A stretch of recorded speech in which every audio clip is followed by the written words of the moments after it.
वज़ीर-ए-आज़म इमरान ख़ान चयो आहे त एनआरओ न ॾियण सबबि मुख़ालिफ़नि घेरो तंग कयो आहे। करप्शन ख़िलाफ़ सॼी क़ौम खे मुतहद थियणो पवंदो।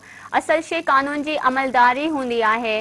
करप्शन जे ख़ात्मे लाइ अदलिया खे बि किरदार अदा करणु घुरिजे। वज़ीर-ए-आज़म इमरान ख़ान फ़ोन ते अवाम जे सवालनि जा जवाब ॾींदे चयो त कोरोना जी टीं लहर सभ खां वधीक ख़तरनाक आहे।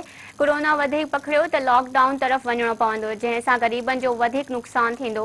अवाम कोरोना खां बचण लाइ मास्क जे इस्तेमाल समेत SOPs ते अमल करे। वज़ीर-ए-आज़म चयो त घबराइण जी ॻाल्हि नाहे, महांगाई ते ज़ाब्तो आणे रहिया आहियूं। हर शहरी खे सिहत कार्ड ॾिनो वेंदो। हर ख़ानदान 10 लख रुपयनि ताईं इलाज कराए सघंदो। इमरान ख़ान चयो त करप्शन अमीर मुल्क खे बि तबाह करे छॾींदी आहे। करप्शन ख़िलाफ़ सॼी क़ौम खे मुतहद थियणो पवंदो। मुल्क अंदरि करप्ट माण्हू खे प्रोटोकॉल ॾिनो वञे थो। हुन चयो त नवाज़ शरीफ़ खे अदालत ज़मानती बॉन्ड खां सवाइ मुल्क खां ॿाहिरि वञण जी इजाज़त ॾिनी। करप्शन जे ख़ात्मे लाइ अदालत खे बि किरदार अदा करणु घुरिजे। वज़ीर-ए-आज़म चयो त सभु चोर हुकूमत किराइण लाइ गॾु थी विया आहिनि। संदसि ॾोह रुॻो एनआरओ न ॾियणु आहे, जंहिं सबबि मुख़ालिफ़नि घेरो तंग कयो आहे।